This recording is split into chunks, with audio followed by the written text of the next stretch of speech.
이런 상황에서 어떤 전략이 좋을지 종목 스나이퍼 통해서 가장 먼저 알아보도록 하겠습니다. 포스원의 하창봉 팀장과 함께하도록 하죠. 어서 오세요. 네, 안녕하십니까. 네.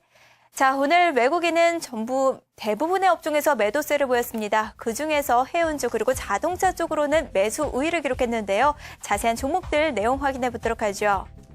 네, 말씀하신 대로 외국인의 매도가 과연 언제까지 이어질지 상당히 심히 불안하다 그런 말씀드리겠습니다. 하지만 오늘은 그래도 그나마 장은 좀 흔들렸습니다만은 자동차주에 대한 매수세, 운수창고 업종에 대한 매수세는 외국인의 매수코를 좀 자극했지 않나 그렇게 보겠고요. 외국인들이 매수한 5종목 좀 살펴봤습니다. 그 종목은 기아차, 한진해운, LG 유플러스, S-오일, 넥센타이어가 있는 것 같습니다. S-오일 같은 경우는 최근에 정유주에 대한 흐름, 국제유가도 분위기가 안 좋기 때문에 좋을 건 없는데 어느 정도 낙폭 과대 인식에서 좀 들어왔지 않나 보겠고, 자동차, 기아차 3% 올랐는데 자동차주는 오늘 시장의 특징이었죠. 사실 오늘만 그런 게 아니라 6월 한 달 내내 그래도 코스피 대비해서 아웃퍼폼하지 않나 그렇게 봐드리겠습니다. 이 중에서 한 가지 종목만 살펴보겠습니다. 그 종목은 타이어, 넥센타이어입니다. 오늘 넥센타이어가 보니까 3% 정도 반등을 한 것 같아요. 15,850원. 근데 사실은 오늘만 그런 게 아니라 전체적으로 봤을 때 자동차 관련주, 그리고 자동차 부품주, 그리고 밑에 바퀴, 타이어주도 흐름도 상당히 좋은데, 최근 현대 보면은 오늘 전체적으로 현대 기아차가 이제 중국 쪽 계속 캐파 늘린다는 좀 이야기 있고요. 타이어 이야기 잠깐 드리면, 우리 무슨 벌레처럼 생긴 거 미쉐린이 1위 업체고 브리지스톤이나 이런 거 있습니다. 그리고 원래 글로벌 순위를 따지면 한국 타이어가 한 7, 8위, 넥센이나 금호 타이어 같은 경우는 10위권으로 쭉 밀리는데, 글로벌 타이어 업체의 어떤 순위 자체가 오히려 상대적 점유율이 그렇게 커져가지 않다고 그럽니다. 그런 관점에서는 이미 순위로만 따지면은 국내 타이어 업체의 글로벌 순위가 7위권 밖에 있습니다만은 1, 2, 3위 업체들이 성장성이 정체됐다면 사실 후순위에 있는 업체들이라는 어떤 모멘텀은 좀 증가할 수 있다 그렇게 보는 것이고, 늘 타이어 업종은 두 가지를 같이 말씀드리죠. OE라 그렇고 R이라는 게 있는데, 하나는 신차 타이어, 두 번째는 교체용 타이어를 말하는데, 최근에 이 교체용 타이어에 대한 시장 흐름 자체가 상당히 크다 그런 말씀 드리겠습니다. 넥슨 타이어는 단점이 현대 기아차에 너무 많이 밀어주죠. 한 90%는 밀리는데 앞으로 계속적으로 글로벌 메이커가 좀 캐파를 늘려간다 그러니까 그런 쪽에 모멘텀을 좀 두자 그런 말씀 드리겠고, 잠깐 차트 보면서 말씀드리도록 하겠습니다. 사실 지금 현재 시장이 워낙 좀 많이 망가진 상황에서 이런 넥슨 타이어 같은 차트를 보면 조금 이걸 사야 되나 말아야 되나 고민할 수 있는데, 이 종목은 일봉으로 보면 답이 좀 해설을 못 해드릴 것 같습니다. 그래서 제가 주봉으로 표시를 해봤는데요. 이렇게 트라이앵글을 그려놨다는 건 옛날에 한번 다뤘던 종목 같아요. 근데 잘 보시면 실제적으로 주봉 기준선 한 22,000원에서 삼각 수렴형이라 그럽니다. 전형적인 반등형 패턴이고요. 지금 위치는 조금 디테일하게 보니까 이 빨간 선이 20주선인데 오늘 장중한 때 형성했던 15,150원이 그 20주선을 딱 터치하고 반등을 했다는 거죠. 그런 관점에서는 약간 수렴 위에 저는 반등 국면에 들어가지 않나 그렇게 보겠습니다. 그래서 투자 관점에서는 주봉 기준으로 우상향하는 트렌드가 15,000원에 있기 때문에 15,000원 전후한 가격을 시장 조정기 매수 가격을 보시면 좋을 것 같고요. 상승한다면 상승 채널상의 저항 라인은 대략적으로 18,500원이 될 것 같습니다. 즉 그 말은 실제로 일본 관점에서 15,000원 밑에서는 매수 관점, 그리고 박스권을 돌파해서 18,000원까지 올라갔을 때는 일시적으로 차익 관점으로 넥슨 타이어를 좀 접하면 어떨까 싶습니다. 네, 오늘 기관 역시 자동차로 매수가 몰렸습니다. 이렇게 외국인과 기관이 모두 자동차로 매수세가 몰렸기 때문에 자동차 오늘 시장에서 유일하게 급등세를 보이기도 했는데요. 자세한 기관이 매수한 종목들 확인해 보도록 할게요. 네, 말씀하신 대로 오늘 기관들 사는 종목을 보니까 역시나 자동차만 샀고요. 그러다 보니까 상승 탄력이 좋았던 종목도 자동차가 좀 많이 포진되어 있는 것 같습니다. 그 종목들을 살펴드리면요. 현대차, 화신, 성우하이텍, 코론글로벌, 대우인터내셔널 있는 것 같습니다. 앞에 1, 2, 3위 세 종목이 전부 다 자동차 관련주다 말씀드리겠고, 이 중에서 한 가지 종목만 딱 살펴드리면 저는 특징주 관점에서 대우인터내셔널을 말씀드리겠습니다. 대우인터내셔널이 사실 아침 장 초반에는 5% 이상 급락했다가 초반에 약간 기관 매수 들어왔는데 오후장 접어들면서 오히려 기관 쪽에서 매도가 나오면서 사실상은 오늘 기관 순매수보다는 기관 매도를 좀 뽑혔습니다만은 제가 특징주 관점에서 좀 접근했다 그런 말씀드리겠고, 오늘 상당히 좋은 후재가 나왔죠. 22일이니까 이틀 전부터 미얀마 가스전, 미아 해상 가스전을 실제적으로 생산한다 그런 이야기 나오다 보니까 정권가에서는 어느 정도 만약 정상적으로 가스전이 개발되게 되면 연간 6,100억 정도의 세전이익이 발생하고, 또 한편으로는 이 미얀마 가스전의 가치만 놓고 보니까 4조 원이 넘는다. 그러면 지금 대우인터내셔널이 오늘 종가 기준으로 시가총액이 3조 6천억 원이니까 오히려 뭐 시가총액보다 큰 그런 잠재 능력을 갖고 있지 않겠느냐 그런 이야기가 좀 나왔는데 그럼에도 불구하고 왜 밀렸느냐에 대한 고민인데요. 사실 대우 인터내셔널은 다른 게 아니라 최근에 좀 계속 내려왔었습니다. 그러니까 모멘텀을 내려온 게 아니라 요 5월 달부터 말 많았던 바로 조세 피난처 관련 악성 이야기가 있죠. 이덕규 전 이사가 예전에 이쪽 페이퍼 컴퍼니 관련해서 어느 정도 불확실성이 있어가지고 대우 인터내셔널 쪽에서는 뭐 옛날 사람이니까 우리는 상관없다 했는데 최근에 어떤 뭐 대부분의 종목들이 그런 투자 심리 악화에 좀 물렸기 때문에 기관 자금들은 사실은 이런 종목 딱 사건이 터지면은 회사가 아무리 가스전에 대한 내용이 좋더라도 보유를 할 수가 없습니다. 그러다 보니까 실제적으로 오늘 미얀마 가스전 개발이라는 모멘텀적인 플레이가 들어왔습니다만 기관 업주 측면에서는 어쩔 수 없이 팔 수밖에 없었지 않나 그렇게 봐드리겠고요. 잠깐 차트 보면서 전략 드리도록 하겠습니다. 그러다 보니까 아침에 실제적으로 제가 봐도 한 8%까지 올라갔었네요. 하지만 21선에서 철저하게 저항 매물에 밀렸다는 겁니다. 계속 내려오는 것 흐름 자체가 조세 피난처 악성 루머 때문에 기관은 팔 수밖에 없는 구조였다 그런 말씀 드리겠고 그러면 펀더멘탈 관점에서 접근하면 제가 주봉을 한번 접근해 봤는데요. 2008년 이후 최근 5년 동안에 대우 인터내셔널의 허리 라인은 3만 원인 것 같습니다. 기술적으로 보면 3만 원 라인 정도가 있기 때문에 어느 정도 실적 관점에서 접근한다. 즉 조세 피난처 관련해서 비체계적 위험만 제외한다면 사실 3만 원 전후한 가격에서는 바이도 가능하지 않나 그렇게 보기 때문에 만약에 장기적 관점에서 펀더멘탈로 접근한다면 개인적으로는 오늘 저점이라 할 수 있는 한 3만 1,000원 정도에서는 조심스러운 분할 매수도 좀 필요하지 않나 그렇게도 보겠습니다. 네, 오늘 자동차를 제외한 거의 모든 업종이 하락세를 기록했기 때문에 신고가 기록한 종목도 그렇게 많지는 않았습니다. 때문에 6월 한 달을 통틀어서 신고가 기록한 종목은 어떤 것들이 있는지 오늘 꼽아왔는데요. 자세한 종목에 대한 내용 알아보도록 할게요. 네, 말씀하신 대로 신고가 몇 개 없습니다. 역시나 계속적으로 M&A 이슈를 갖고 있는 대한해운이라든지 나이스, 웅진케미칼, MBK, 현대글로비스. 현대글로비스가 신고가에 들어간 게 신기하죠. 사실은 뭐 신고가의 개념 자체는 현대글로비스는 6월달 신고가로만 저희가 접근했다 그런 말씀 좀 드리겠고요. 한 가지 종목만 좀 살펴드리면 그 종목은 MBK입니다. MPK 같은 경우는 사실 저는 뭐 처음에는 무한 회사인지 몰랐는데 보니까 제가 즐겨 먹는 피자를 만드는 회사더라고요. 바로 미스터 피자의 체인점을 갖고 있습니다. 400개 정도를 갖고 있고요. 또 치킨점도 갖고 있는 것 같습니다. 10개 정도 국내에 있다는데 제시카 치킨. 제가 치킨을 안 먹어봐서 잘 모르겠고 미스터 피자 쪽은 계속적으로 중국 쪽에 계속 개파를 좀 늘려간다 그런 말씀 좀 드리겠는데 차트 잠깐 보니까 냄새가 좀 나네요. 조금 그만큼 회사가 바닥권에 있다가 최근에 모멘텀 플레이가 들어갔지 않나 보겠습니다.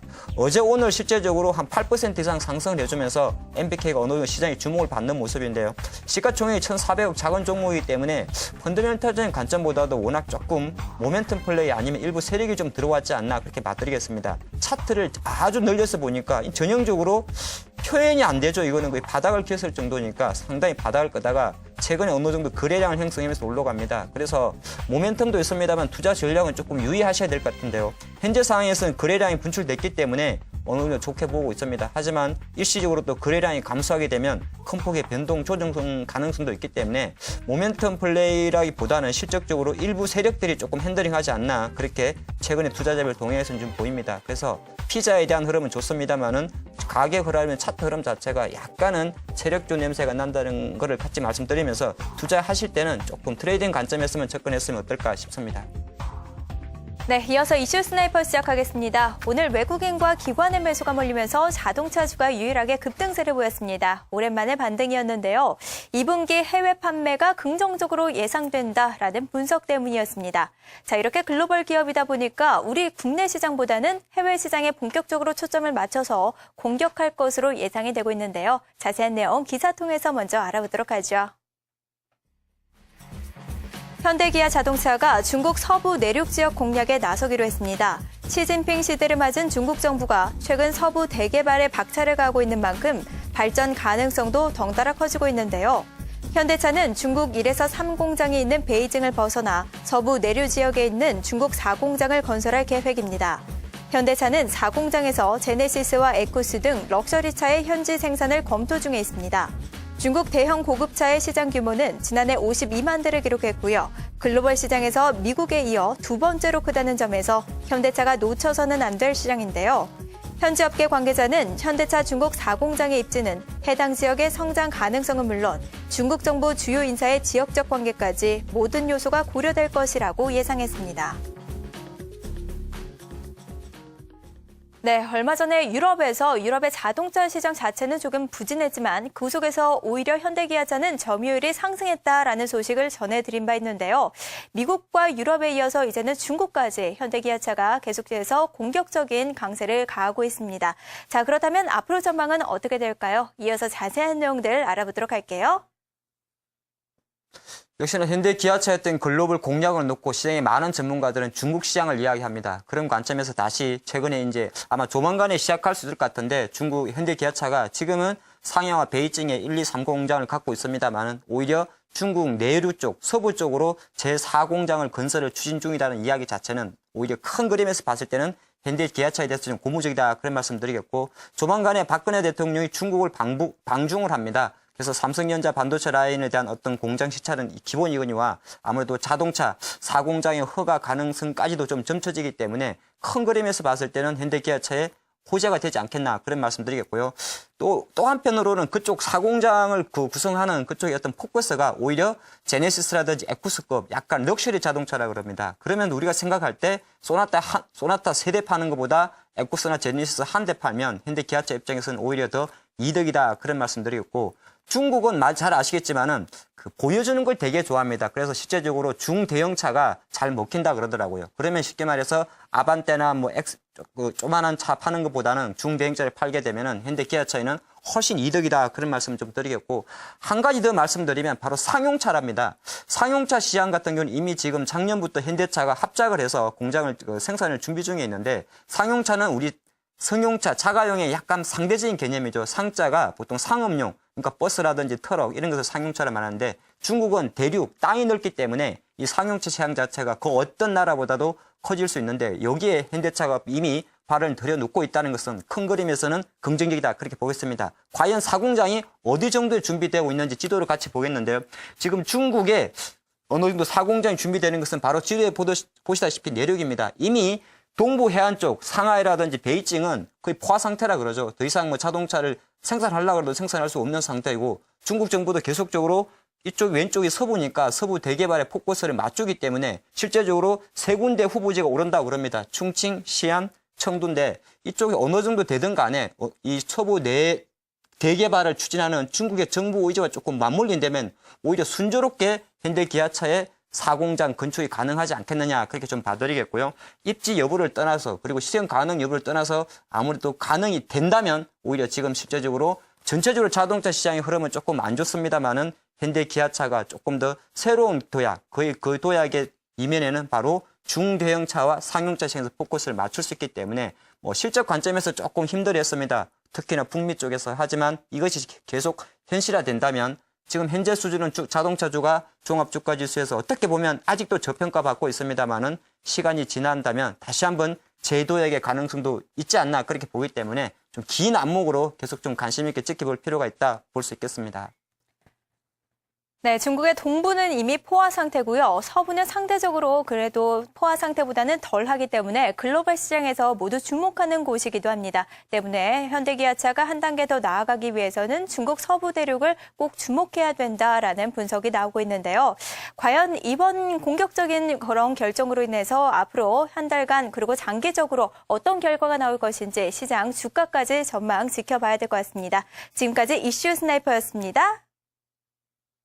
네, 올장 한마디는 중국발 돈맥경화에 우리나라 증시 패닉 그렇게 표현을 쓰겠습니다. 사실 어제장 2시장부터 2시 이후부터 중국발 우려 때문에 시장 급락을 했었고요. 오늘도 역시나 오전 11시를 기점으로 해서 다시 한번 중국발 우려 때문에 코스피 지수는 1800포인트를 다시 내줬고 그보다 중요한 거 코스닥 시장 같은 경우는 실제적으로 처음에는 기관이 좀 팔았습니다. 기관이 좀 팔았는데 계속 빠지니까 얼추 장중한 때 5% 이상 빠지다 보니까 개인들마저 오히려 손절매가 나오면서 거의 패닉 장세가 나왔지 않나 그렇게 보겠습니다. 근데 한 가지 조금 재미났던 것은 기관들이 다시 한번 개인들이 팔아버리는 그 신용 물량이라든지 투매성 물량을 받아 올리면서 종가 기준으로는 또 코스닥을 사준 걸로 좀 나왔기 때문에 과연 코스닥 오늘 마지막 투매의 클라이막스인지 여부는 내일 한번 좀 열어보면 어떨까 싶습니다. 잠깐 중국 상해 증시 좀 보셔야 될 것 같은데요. 물론 지금 상해 증시는 조금 시장이 계속 진행되기 때문에 반등을 그나마 좀 낙폭을 줄이고 있습니다만은 장중한 때 1850선까지 떨어지면서 어제 2000선 내준 이후에 다시 한번 유동성 리스크 그리고 금융주의 폭락으로 많이 급락을 했습니다. 상당히 널뛰기 정시를 하고 있는 것이 바로 중국 증시인데 주초에 한번 말씀드렸듯이 G2의 역할을 진짜 못하는 나라 중에 하나가 바로 중국이다. 그런 말씀 드리겠고 그러다 보니까 오늘 대표적으로 중국 관련 내수주를 할 수 있는 화장품이라든지 음식료라든지 중국 시장을 공략하는 섹터까지 같이 우르르 빠지면서 어떻게 보면 이제는 코스피에 더 이상 방어주는 없네 이 정도로 시장이 어느 패닉 상태에 들어갔다 그런 말씀 드리겠습니다. 코스닥은 아까 조금 전에 한번 말씀드린 것 같은데요. 오늘 장은 좀 제가 보니까 이성을 잃은 것 같아요.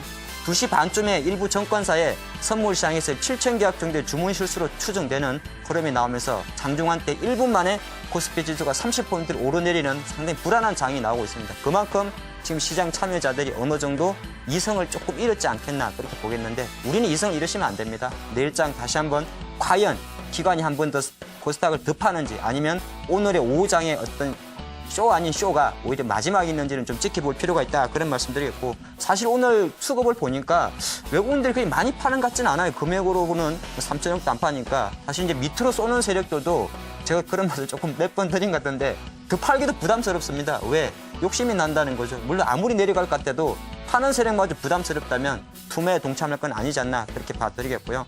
자 내일장 벌써 이제 수요일이네요. 내일장에 대한 한마디는 오늘장 분위기 보니까 좀 보셨죠? 아마 이제 지수가 워낙 1800m로 팍 떨어졌기 때문에 그리고 코스닥은 지금 신용 물량, 악성 물량, 투매들이 좀 겹쳐 있기 때문에 어쩔 수 없이 첫 번째 반등에서는 중소형주보다는 대형주가 먼저 올 것 같습니다. 그래서 물론 그 종목별로 조금 다를 수 있습니다만 지수가 반등할 때는 무엇이 먼저 반등할지 오히려 중소형주보다는 대형주에서 조금 더 비중을 두면서 좀 지켜보는 게 어떨까 싶습니다.